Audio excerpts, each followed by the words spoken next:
सर्वांना जय सत्य.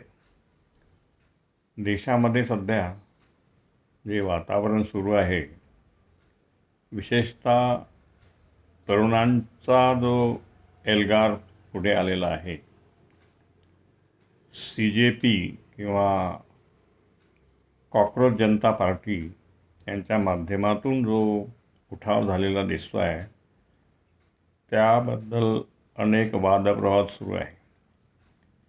काही जण म्हणतात हे भाजपनं उभं केलेलं सोंग आहे, तर काही जण त्याला तरुणाईचा विद्रोह म्हणतात.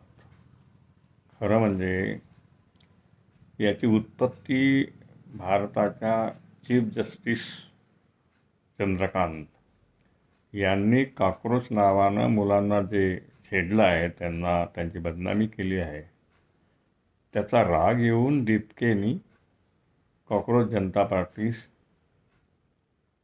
ती निर्मिती केली. म्हणजे खरं म्हणजे ती पार्टी वगैरे तशी नाही आहे जी प्रस्थापित पार्टी असते तशी, परंतु लोकांचा किंवा तरुणांचा त्याच्या आयडियाला की आम्हाला सगळे तुम्ही कॉकरोच म्हणतात, झुरळ म्हणतात, म्हणजे आम्ही झुरळ आहो का? या देशातील तरुण झुरळ आहे का?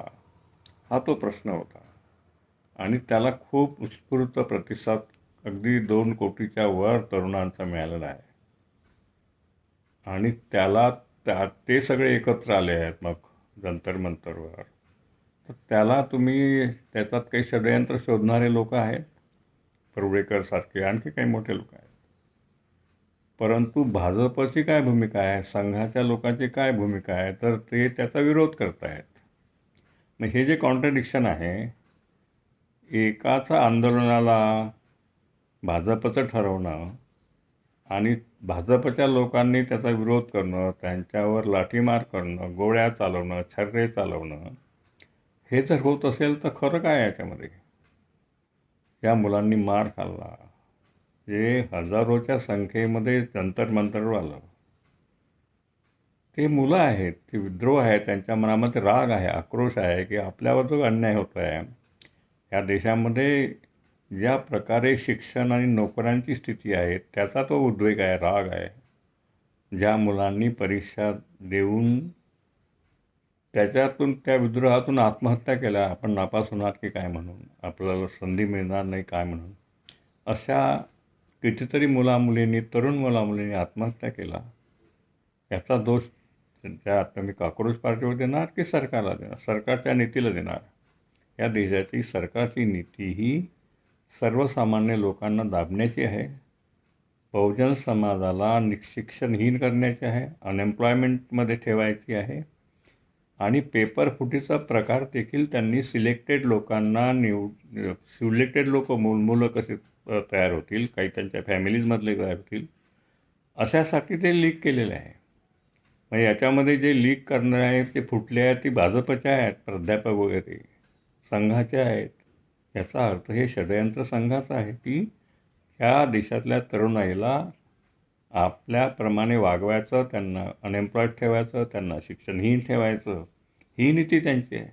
हिला उघड करण्याचं काम या कॉकरोच जनता पार्टीने केलं आहे. आणि याच्यामध्ये जे काही लोक अक्कल लावत आहेत, खरं म्हणजे हा प्रश्न दीपके किंवा वांगचूकचा नाही आहे, हा जनतेचा प्रश्न आहे. कारण जनता, सगळ्या धर्माची जनता, लोक, तरुण, मदत करणारे, मुस्लिम, शीख, ख्रिश्चन, हे सगळे लोक त्या ठिकाणी आले होते धावून. त्यांना तुम्ही, मुस्लिमांना तुम्ही शत्रू म्हणता, त्यांनी या लोकांना मदत केली आहे. तुम्ही ज्या 140 कोटी भारताच्या लोकांना हिंदू म्हणता, त्या हिंदूपैकी किती लोक धावून आले आहेत? संघाचे लोक तर त्यांच्या जीवावर उठले आहेत. अशा प्रकारची ही जी भूमिका आहे ती आपण समजून घेतली पाहिजे. बहकाव्यात जाऊ नका. या देशातील जनतेचा प्रश्न मोठा आहे. कोणत्याही नेत्यापेक्षा आणि कोणत्याही पक्षापेक्षा जनता मोठी आहे, नेता मोठा नाही. नेता जनतेकरता असतो, जनतेला नेता मोठा करतो तोच खरा नेता. आणि जनतेचं ऐकत नाही, जनतेवर हावी होतो, तो नेता होऊ शकत नाही. तो जसं मोदी या देशामधला नेता नाही, तो संघाने उभा केलेला प्रधानमंत्री आहे. त्यांची मेजॉरिटी ही सुद्धा खोटी आहे. ते जे काही करतायत मेजॉरिटी उभं करण्याचं काम, ते अनेक प्रकारे सामदाम दंडभेद करून करतायत, विकत घेऊन करतायत, इलेक्शनमध्ये फ्रॉड करतायत. हे सगळं चालू आहे या देशामध्ये. हे खरं आहे. म्हणजे आपण खोट्यांच्या, लबाडांच्या, षडयंत्र करणाऱ्यांच्या सत्तेखाली आहोत बंधू आणि भगिनींनो. म्हणून याची दखल घ्या. सोपे उपाय करू नका आणि जागृत व्हा.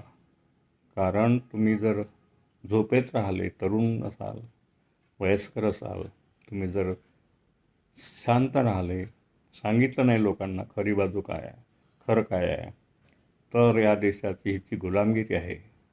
जी गुलामगिरी महात्मा फुल्यांनी 1873 साली सांगितली, त्या गुलामगिरीपेक्षा ही गुलामगिरी जास्त भयंकर आहे. लक्षात ठेवा. धन्यवाद.